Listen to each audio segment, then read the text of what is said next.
الحمد لله نحمده ونستعينه ونستغفره ونؤمن به ونتوكل عليه ونعوذ بالله من شرور أنفسنا ومن سيئات أعمالنا من يهده الله فلا مضل له ومن يضلل فلا هادي له وأشهد أن لا إله إلا الله وحده لا شريك له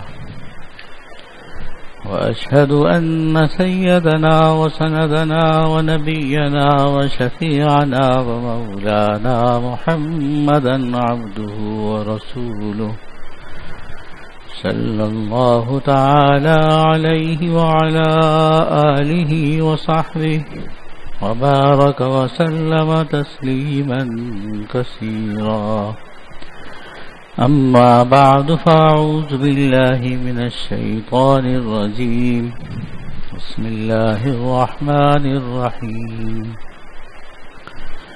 ومن تاب وعمل صالحا فإنه يتوب إلى الله متابا بزرگان محترم، حضرت مفتی صاحب دامت برکاتہم، مفتی محمد رفیع عثمانی صاحب اور اسی طرح حضرت مولانا مفتی محمود اشرف صاحب دامت برکاتہم، زمانہ امتحان میں کچھ سفر کی ضرورت پیش آتی ہے تو سفر اختیار فرماتے ہیں۔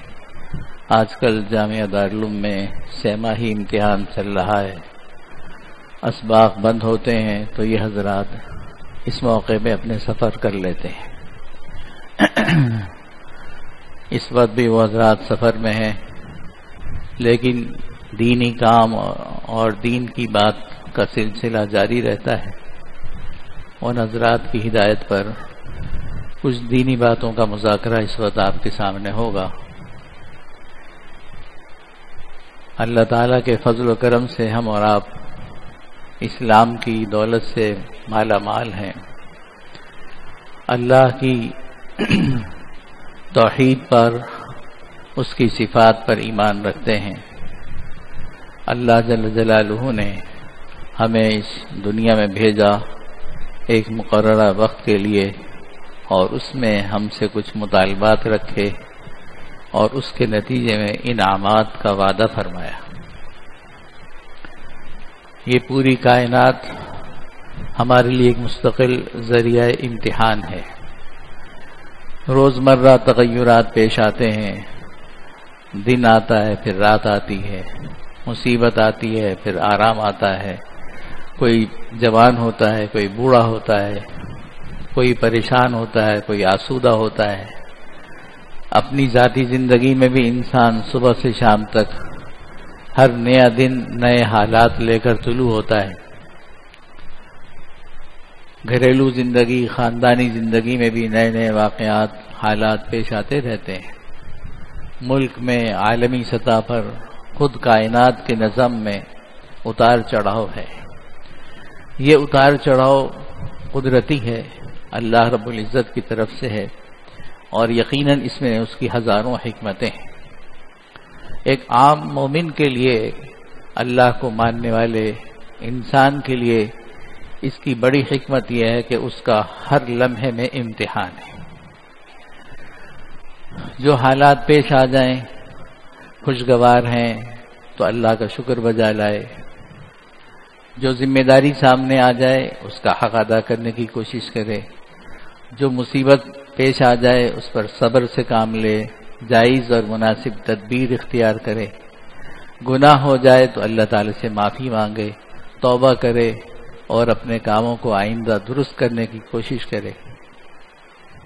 اور یہ اتار چڑھاؤ ہمیں ان چیزوں کا موقع دیتے ہیں۔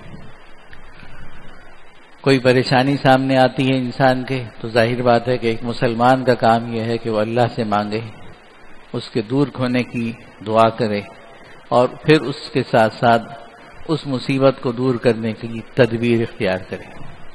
تو دیکھنے میں تو وہ مصیبت آئی تھی، بیٹھے بٹھائے کہتے ہیں کہ یہ کام ہو گیا، لیکن وہ بیٹھے بٹھائے نہیں ہو گیا، وہ اللہ کی حکمت سے ہو رہا ہے۔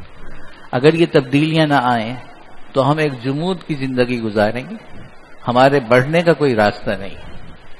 جب حالت بدلتی ہے اور اس بدلی ہوئی حالت پر ہم شریعت کے مطابق، رسول اللہ صلی اللہ علیہ وسلم کی سنت کے مطابق کچھ عمل کرتے ہیں، وہ عمل ہمارے لیے ترقی کا ذریعہ بنتا ہے۔ خدا نخواستہ بیمار ہو جائے انسان تو بیماری میں بھی سینکڑوں لوگوں کی مغفرت کا سامان ہوتا ہے۔ ایک آدمی کی بیماری خود اس کی اپنی حالت بدلتی ہے، اپنے آپ کو بہت سورما سمجھتا تھا، اب مچھر کے کاٹنے سے ڈھیر ہو گیا۔ اپنی توانائی کا جو بھوت دماغ پہ سوار تھا کہ میں ایک مکہ مار کے دوسرے کی ناک پچکا دوں گا، اب پتہ چلا کہ مچھر نے ذرا سا سوئی چبو کے مجھے ڈھیر کر دیا، اب بستر پہ پڑا ہے کر رہا ہے۔ تو کتنی بڑی تبدیلی انسان کی، جو دنیا کو خاطر میں نہیں لاتا تھا، کسی بڑے کو بڑا نہیں سمجھتا تھا، اپنے سوا کسی کو بڑا نہیں جانتا تھا، وہ ایک مچھر کی ذرا سی حرکت سے اپنی اوقات پہچان گیا۔ دیکھنے میں تو مصیبت آئی، لیکن بحیثیت ایک مومن کے اس کی زندگی میں انقلاب لانے کا ذریعہ بن جاتی ہے، بشرطے کہ اس کو عبرت لینے کا ذوق ہو، سبق لینے کا مزاج ہو۔ تو یہی ساری چیزیں اس کی زندگی میں بہت بڑی تبدیلیوں کا ذریعہ بھی بنتی ہیں۔ یہ تو خود بیمار کا اپنا حال ہے، مزید جو کچھ بیماری میں انسان کو توفیق ملتی ہے وہ اس سے علاوہ ہے۔ توبہ کرتا ہے، رجوع کرتا ہے، دعائیں کرتا ہے، یہ سب اس کے لیے ذخیرہ آخرت بنتا ہے۔ اور خود رسول اللہ صلی اللہ علیہ وسلم نے ہمیں تسلی دی ہے، حقیقت سمجھائی ہے کہ مومن کو کانٹا بھی چبھتا ہے تو اس کے گناہ معاف ہوتے ہیں، اللہ تعالیٰ کی طرف سے اس کی ترقی درجات ہوتے ہیں۔ تو ظاہر ہے کہ یہ بیماری آئی تھی تو یہ سارے حالات ہمارے اندر پیدا ہوئے، یہ تغیر صحت سے بیماری کا مومن کی ترقی کا ذریعہ بن گیا۔ اسی طرح دیگر باتیں ہیں، جب وہ پیش آتی ہیں تو یہ پیش آنا اللہ کی حکمت کے ساتھ ہے۔ اللہ تعالیٰ نے اس دنیا کو تغیر کا ذریعہ بنایا ہے اور اس تغیر کو امتحان کا ذریعہ بنایا ہے۔ ہم لوگ یہ سمجھتے ہیں کہ جیسا ہم چاہتے ہیں ویسے ہی رہے، کوئی تبدیلی نہ آئے۔ ذرا دیر کے لیے اگر انسان یہ سوچے کہ اگر تبدیلی کو جام کر دیا جائے تو جو غریب ہے وہ غریب ہی رہ جائے گا، جو بیمار ہے وہ بیمار ہی رہ جائے گا۔ ہم تو اپنے اچھے حال کو دیکھ کر سمجھتے ہیں کہ تبدیلی نہیں آنی چاہیے، لیکن حال تو دنیا میں مختلف ہے۔ اگر پورا ٹریفک جام کر دیا جائے، کائنات کے نظام کو تھام کر اللہ تعالیٰ بند کر دیں تو جو جہاں ہے بس وہیں رہ جائے گا، جو چھوٹا ہے وہ چھوٹا رہ جائے گا، کبھی جوان ہی نہیں ہوگا۔ تو اصل بات یہ ہے کہ یہ تغیرات تو اللہ کی حکمت پر مبنی ہے، اس پر اعتراض کی کوئی ضرورت نہیں اور اس سے پریشان ہونے کی بھی کوئی ضرورت نہیں۔ چاہے دنیا کے حالات بدلے، ملکوں کے حالات بدلے، یہ ساری تبدیلیاں اللہ کی حکمت کے تحت ہوتی ہیں۔ اصل فکر کرنے کی بات یہ ہے کہ ان تبدیلیوں سے ہمیں کیا سبق لینا چاہیے اور ہمیں ان تبدیلیوں پر کرنا کیا چاہیے۔ چونکہ رسول اللہ صلی اللہ علیہ وسلم نے صاحب ایمان کو ہر حالت کے بارے میں تلقین فرما دی ہے، قرآن کریم میں اصولی ہدایات موجود ہیں، اس کے عملی طریقے رسول اللہ صلی اللہ علیہ وسلم کی سیرت اور سنت میں ہیں، حضرات صحابہ نے اس پر عمل کر کے نمونے قائم کیے ہیں اور وہ مسلمانوں میں نسلاً بعد نسل چلے آ رہے ہیں۔ الحمدللہ ہم اس معاملے میں کسی خلا میں لٹکتے ہوئے نہیں ہیں، ہمارے سامنے ساری تعلیمات ہیں۔ ان تعلیمات کو تازہ کرتے رہنے کی ضرورت ہوتی ہے اور اس پر عمل کرنے کی ضرورت ہوتی ہے۔ ہر مسلمان آج کے دور میں شاید ہی کوئی ایسا ہو جس کو موٹی موٹی دین کی باتیں معلوم نہ ہو۔ اصل ضرورت اس بات کی ہے کہ ہم ان دینی تعلیمات کی وہ قدر پہچانیں جو ان کا حق ہے۔ ہمارے اندر جو کمزوریاں آ رہی ہیں اس کی ایک بڑی وجہ یہ بھی ہے کہ ہم رسول اللہ صلی اللہ علیہ وسلم کے بتائے ہوئے نظام زندگی، طریقہ عبادت، طریقہ معاشرت، سیاست، ہر چیز میں ہم نے اس رسول اللہ صلی اللہ علیہ وسلم کی سنت کو اختیار نہیں کیا۔ اس کا نقصان دنیا میں بھی ہے اور خدا نخواستہ اگر ہم سے توبہ استغفار کیے بغیر جائیں گے، اپنی ذمہ داریوں کو اگر ہم نے شریعت کے قاعدے کے خلاف گزارا ہوگا تو آخرت کی پکڑ کا بھی ڈر ہے۔ اللہ تعالی وہاں سے تو سب کو بری رکھے، معاف فرمائے، لیکن بعض کاموں کے اثرات دنیا میں ہوتے ہیں، ثمرات تو آخرت میں ہی ملیں گے، اثرات دنیا میں بھی ہوتے ہیں۔ بارش کے ہونے کا اثر ہوتا ہے، فضا میں ٹھنڈک پیدا ہو گئی، ثمرہ یہ ہوتا ہے کہ زمین کے اندر رویدگی ہو گئی۔ تو عمل کرنے سے کچھ اثرات تو ہوتے ہیں، وہ دنیا میں بھی ملتے ہیں، اور اس کے نتائج اور ثمرات آخرت کے لیے اللہ تعالیٰ کے یہاں ذخیرہ ہے، اس لیے کہ وہ کرائے اسی لیے جاتے ہیں کہ اس کا آخرت میں نتیجہ دیا جائے۔ تو ہم جس حالت میں اب اس وقت گزرتے ہیں اس میں ہماری ایک کمزوری یہ ہے کہ ہم دین کے معاملے کو اپنی زندگی پر پوری طرح نافذ کرنے کے لیے آمادہ نہیں ہیں۔ اجمالی طور پر ہم اسلام کو برحق سمجھتے ہیں، لیکن اسلامی تعلیمات کو تجارت میں نافذ نہیں کرتے، معیشت میں نافذ نہیں کرتے۔ سود خوری کی بنیاد پر ایک زمانہ تھا جب یہ سود کا انتظام شروع ہوا، بہت بڑے بڑے مضامین آتے تھے کہ اس کے یہ فائدے ہیں، اس کے یہ فائدے ہیں، اس سے یوں ترقی ہوگی، اس سے یوں ترقی ہوگی، مگر اس سود خوری کا نظام ہمارے اندر سے کھوکھلا کر دیا اس نے۔ جو ملک زرعی ملک تھا، جس میں کھانے پینے پہننے کا سب سامان زمین سے آتا تھا، وہ خود اس وقت محتاج ہے دوسروں کا، کشکول لیے پھرتا ہے۔ تو ہمیں سوچنے کا موقع نہیں ملتا کہ ہم نے خدا کی بغاوت کر کے اور سود کے نظام کو بیرونی پروپیگنڈے کے نتیجے میں اچھا سمجھ کے اختیار تو کر لیا، لیکن نتیجہ کیا نکلا؟ جتنے بھی نظام ہیں معاشرت کے نظام میں بے حیائی ان کی یہاں بنیاد ہے۔ ظاہر بات ایک خدا کا دشمن ہے، شیطان کا پیروکار ہے، اس کا اسٹائل، اس کا طرز زندگی الگ ہے۔ ایک خدا کو ماننے والا رسول اللہ صلی اللہ علیہ وسلم کا امتی، اس کا ضرور مختلف ہوگا، لیکن یہ مختلف نظر نہیں آتا۔ دل و دماغ پہ چھاپ ایسی لگ گئی، مروبیت ایسی طاری ہو گئی کہ ہم ترقی صرف اس کو سمجھتے ہیں کہ دوسروں کی نقالی کر لیں، اور رسول اللہ صلی اللہ علیہ وسلم کی سنی ہوئی باتیں، بتائی ہوئی باتوں کو کسی طرح سے نظر انداز کر دیں، کوئی تعویل کر دیں، مولویوں پہ ڈال دیں، پرانے لوگوں پہ ڈال دیں، جہالت کا لیبل لگا دیں، قدامت کا لیبل لگا دیں۔ لیبل لگنے سے حقیقت تو نہیں بدلتی۔ ہم نے بے حیائی کے راستے اختیار کیے، گھر گھر فتنہ اور فساد ہے، طلاقوں کی کثرت ہو رہی ہے، ناچاقیاں ہو رہی ہیں۔ اب اس کو تو ہم دیکھتے ہیں کہ یہ ہو گیا، ناچاقی ہو گئی، فلانی بات ہو گئی، تو شیطان اور راستہ خراب کرتا ہے، سجھاتا ہے کہ کسی نے سفلی عمل کر دیا ہوگا۔ سفل کا مطلب ہوتا ہے نیچے، علو کا مطلب ہوتا ہے بلند۔ تو کوئی پستی کا عمل ہو گیا ہے، کوئی چھوٹا کام ہو گیا ہے، برا کام ہو گیا ہے۔ بھائی کسی نے کیا ہو نہ کیا ہو، وہ تو ایک وہمی بات ہے۔ ہمارے اپنے عمل جو سفلی ہے اس کا کیا ہوگا؟ ہم نے جو بے پردگی برداشت کی ہے، ہم نے جو بے حیائی کو جائز سمجھا ہے، کی یا نہ کی، اس کو صحیح سمجھا، زمانے کا چلن قرار دیا، تو یہ عمل کون سا علوی ہے؟ یہ کون سا بندگی کا عمل ہے؟ جب ناجائز عمل ہم خود کر رہے ہیں تو اس کے اثرات آئیں گے۔ جیسے دنیا میں فائدہ کسی کے ذریعے سے پہنچتا ہے، نقصان بھی کسی ذریعے سے آ جاتا ہے۔ ان ذریعوں کو مت دیکھو، اصل بنیاد اپنا عمل ہے، اس کو دیکھو۔ خدا تعالی سے رجوع کرنے اس کا اصل علاج ہے، اس کو دیکھو۔ توبہ اور استغفار اس کا اصل علاج ہے، اس کی فکر کرو۔ لیکن ہم شامت اعمال اتنی مسلط ہوتی ہے کہ ایسے موقع پر صحیح تدبیر کرنے کے بجائے الٹا رخ اختیار کرتے ہیں۔ اگر حالات سے بدحواس ہیں، پریشان ہیں، بے چینی ہے، پریشانی ہے، تو اللہ ماشاء اللہ، اللہ تعالیٰ بہت سے لوگوں کو توفیق دیتا ہے کہ وہ رجوع کرتے ہیں اللہ کی طرف۔ لیکن ایک عام معاشرتی فضا یہ ہے کہ آدمی کہتا ہے کہ میں بہت پریشان ہو گیا ہوں، ذرا کچھ اور تفریح کرنے چلا جاؤں۔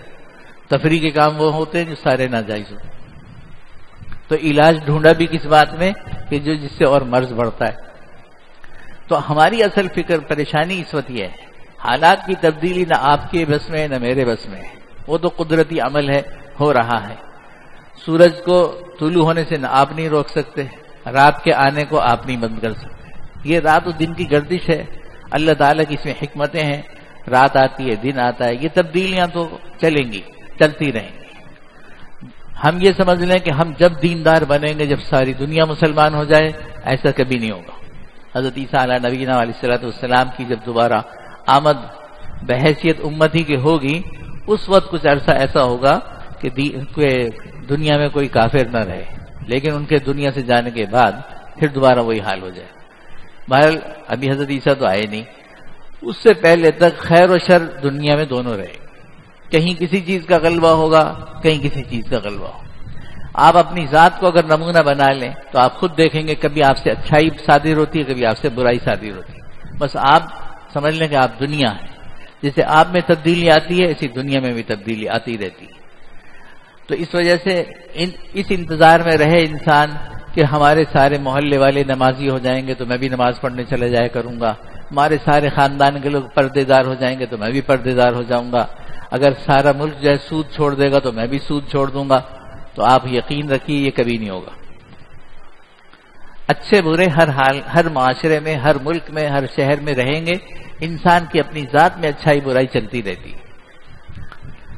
اس لیے اس خام خیالی میں رہنے سے اپنے وقت کا نقصان ہے. جتنی جلدی انسان اس حقیقت کو سمجھ لے کہ جو کچھ کرنا ہے مجھے کرنا ہے اور مجھے اپنے کیے ہوئے کا حساب دینا ہے، اور میرے وہ حالات میرے سامنے آئیں گے جو میرے اعمال ہوں گے، تو اتنی ہی جلدی انسان مطمئن ہو سکتا ہے اور اپنی اس تغیراتی زندگی کو آخرت کا سرمایہ بنا سکتا ہے. تو دوسری غلطی ہماری یہ ہوتی ہے کہ ہم رسول اللہ صلی اللہ علیہ وسلم کی بتائی ہوئی باتوں پر عمل کرنے میں کوتاہی اختیار کرتے ہیں. ایک طرف تو فکری غلطی ہے کہ ہم اس کو نظر انداز کرتے ہیں کسی نہ کسی بہانے سے تعویل اور توجیہ کر کے، ظاہر ہے کہ حقیقت تو نہیں بدلتی. اور دوسری کوتاہی عملی ہے کہ بعض باتوں پر ہم مطمئن ہیں کہ ہاں ہمیں ایسا کرنا چاہیے، یہ کرنا چاہیے، وہ کرنا چاہیے، لیکن کرتے نہیں ہیں. اس میں سستی ہے، غفلت ہے، اور بھی کچھ وجوہات ہو سکتی ہیں. لیکن حالات کی تبدیلی تو سوچنے سے فکری طور پر ذہن کے اطمینان کے لیے تو ہو سکتی ہے، لیکن عملی تبدیلی عمل سے ہی آتی ہے.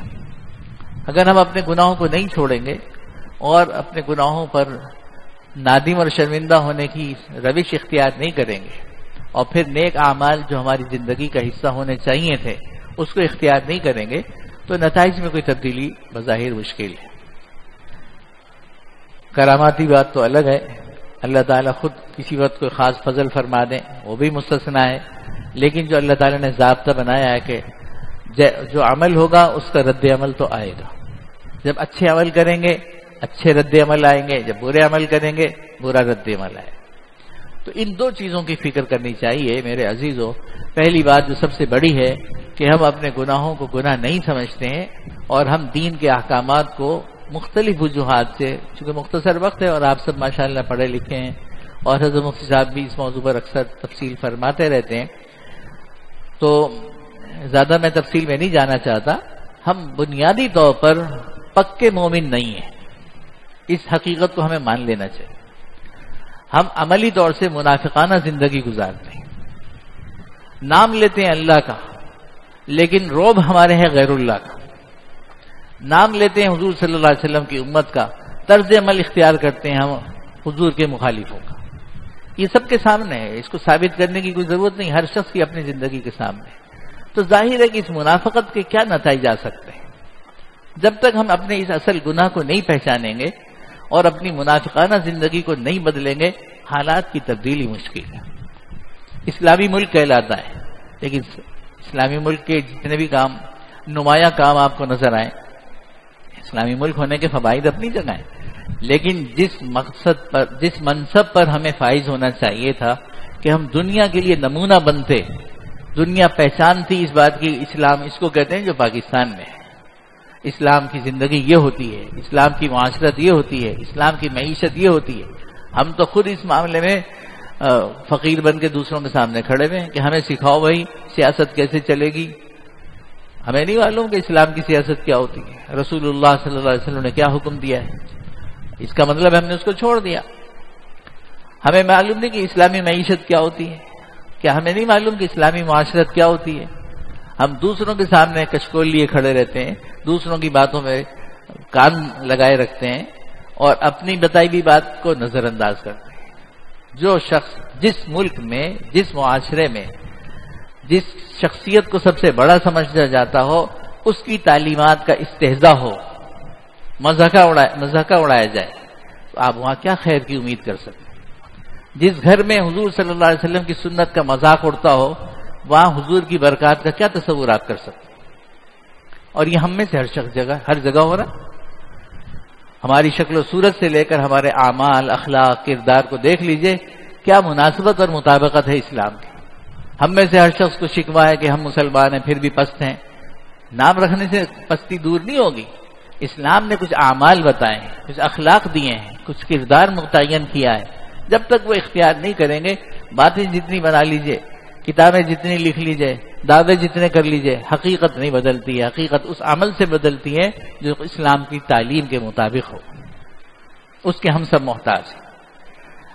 اس ضرورت کو سمجھ کر اگر ہم میں سے جو شخص بھی جتنی جلدی متفکر ہو جائے گا اور اپنی حالت کی تبدیلی کا خیال کرے گا، اتنی ہی جلدی اس کی زندگی آسودہ ہو جائے گی.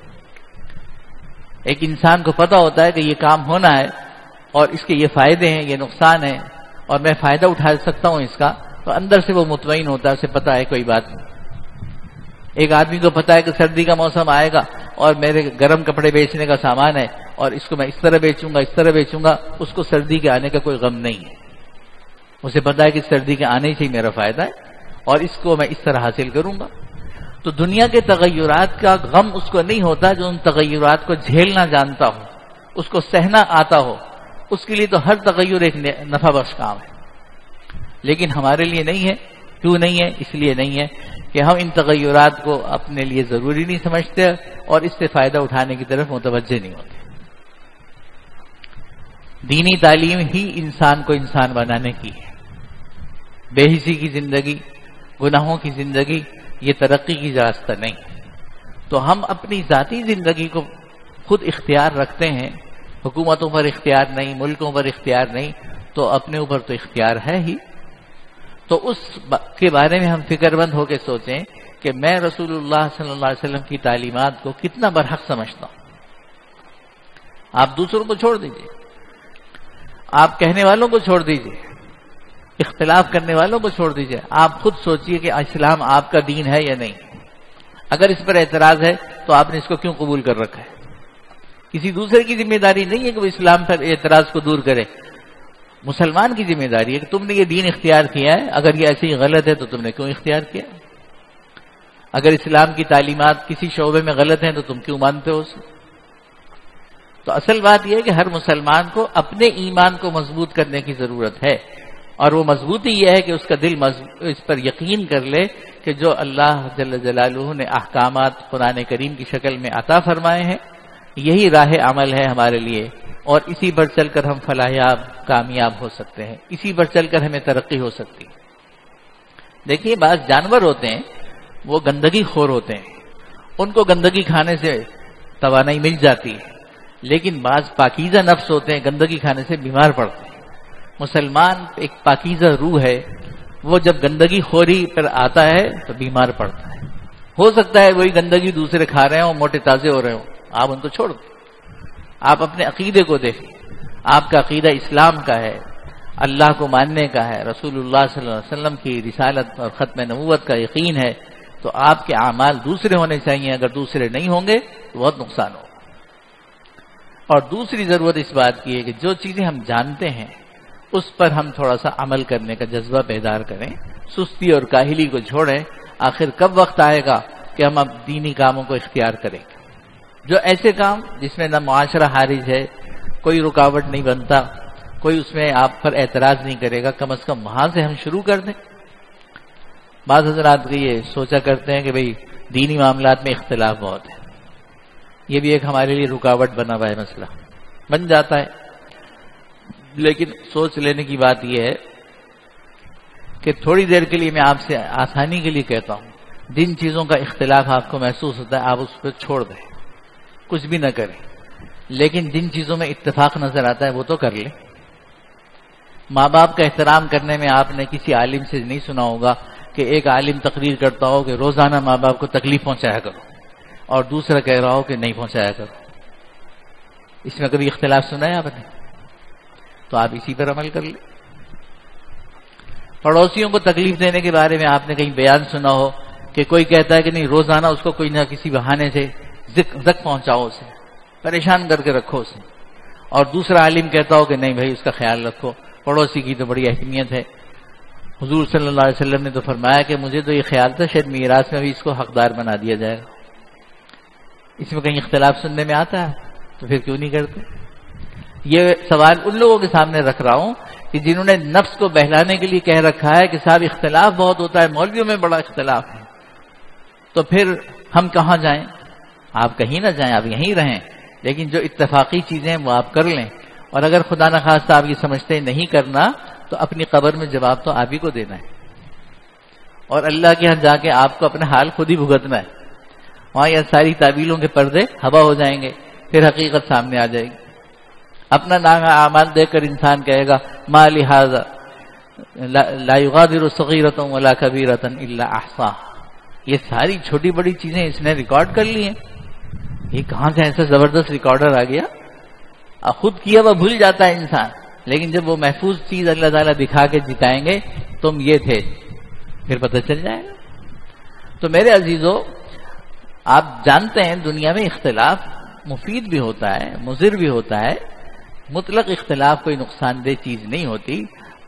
سائنسدانوں کا اختلاف ہے، ڈاکٹروں کا اختلاف ہے، مختلف قسم کی چیزوں میں اختلاف رائے سے بہت سے اچھے نتائج سامنے آتے ہیں. علمی اختلاف بھی اگر علمی حدود میں رہے اور اس کے آداب میں رہے تو اس کا بھی فائدہ ہے. ہم تو چونکہ مدرسے کے آدمی ہیں، پڑھنے پڑھانے میں رہتے ہیں، رات دن اختلافی اقوال پڑھتے رہتے ہیں، لیکن اس سے سوچ میں ترقی ہوتی ہے، حقیقت تک پہنچنے تک آسانی ہوتی ہے. یہ کوئی بری چیزیں نہیں ہوتی. ہاں وہ جو ہم لڑائی لڑتے ہیں آپس میں وہ ہے بری بات. میں اسی حوالے سے آپ سے عرض کرتا ہوں کہ آپ کچھ دیر کے لیے ایسے سارے کاموں کو چھوڑ دیجئے جس میں آپ سمجھتے ہیں اس میں اختلاف ہے، لیکن اتفاقات بھی تو دیکھیں آپ کتنے ہیں. آپ ان سارے اتفاقات کو اگر جمع کریں گے تو انشاءاللہ 90% سے زیادہ آپ کو اتفاقی نظر آئے. تو ہم عمل کیوں نہیں کرتے؟ یہ ہماری اپنی کمزوری کی بات ہے، ورنہ اختلافات تو کس چیز میں نہیں ہے. خرابی اور اچھائی، ملاوٹ اور سب چیزیں، ہر چیز میں. ہم نے کھانا نہیں چھوڑا، دوا علاج نہیں چھوڑا. ڈاکٹروں میں بھی اختلاف ہوتا ہے. ایک ڈاکٹر کو دکھائیں آپ، وہ کچھ تجویز کریں، مرض بتائیں گے، دوسرا کوئی اور مرض بتائے گا، تو آدمی یہ نہیں کہتا بھائی ان میں اختلاف ہے میں علاج ہی نہیں کراتا. جس پر اعتماد ہوتا ہے اس کی دوا لے لیتا ہے. تو اسی طریقے سے دین کے معاملے کو چونکہ ہم نے اہم نہیں سمجھا ہے، اس لیے بہانے سے ہم اس کو چھوڑنے کے تیار ہوتے ہیں، اور دل کی تسلی کے لیے اپنی مجلس میں بیٹھ کے کہہ دیتے ہیں کہ صاحب فلاں صاحب تو یہ کہتے ہیں، فلاں صاحب یہ کہتے ہیں. آدمی کہاں جائے؟ وہ بھی اسی مزاج کے ہوتے ہیں، انہوں نے بھی بہت سے کام چھوڑ رکھے ہیں، لہذا وہ بھی ہاں میں ہاں ملاتے، مجلس گرم ہو جاتی. چلو بھائی، دل کی تسلی ہو گئی، نفس کا بہلاوا ہو گیا. لیکن یہ نفس کے بہلاوے انسان کے اپنے دھوکے کا باعث تو ہیں، خدا تعالیٰ کے سامنے نہیں چلتا. اس لیے حقیقت پہچاننی چاہیے، اور ہمیں اور آپ کو بنیادی طور پر اپنے عقیدے کو مضبوط کرنے کی ضرورت ہے کہ اللہ رسول کی تعلیمات ہی مسلمان کی ترقی کا راستہ ہے. کوئی ازم ہو، کوئی طریقہ ہو، وہ ہمارے لیے مفید نہیں ہے. اسلام کی ثقافت مسلمانوں کو سجتی ہے، اور غیر مسلموں کی ثقافت مسلمانوں کا بیڑا غرق کر دیتی. تو عقیدہ مضبوط ہونا چاہیے اور عمل کی کوشش ہونی چاہیے. جہاں ہماری کوتاہی ہمیں محسوس ہو کہ ہم نے ظلم کیا، اپنے اوپر ظلم کیا، اپنے بچوں پر ظلم کیا، اپنے پاس رہنے والوں، اپنے پڑوسیوں کے ساتھ ہم نے زیادتی کی، اپنے رشتہ داروں کے ساتھ زیادتی کی، اگر ہمیں اس کا احساس ہو جائے تو ہم اس کی تلافی کی فکر کریں، اللہ تعالی سے معافی مانگیں، اور اپنے دوست احباب رشتہ داروں سے اپنی زیادتیوں کی معافی مانگ لیں مناسب انداز سے. تو آپ دیکھیں گے کہ آپ کی طبیعت میں ایک سکون پیدا ہوگا. اللہ تعالیٰ آپ کے دل و دماغ میں ایک صالح انقلاب پیدا فرما دیں گے. اس سے آپ کو دنیا کی ہر حالت کو اچھی طرح نمٹنا آسان ہو جائے گا، اور انشاءاللہ تعالیٰ پریشانیاں دور ہو جائیں گی، اور اللہ تعالیٰ کی طرف رجوع کی توفیق ملے گی. تو آپ اندر سے اپنے آپ کو ایک مضبوط مسلمان سمجھیں گے. اللہ تعالیٰ مجھے بھی توفیق عطا فرمائے، میرے سب بھائیوں کو بھی. آخر دعوانا الحمدللہ رب العالمین.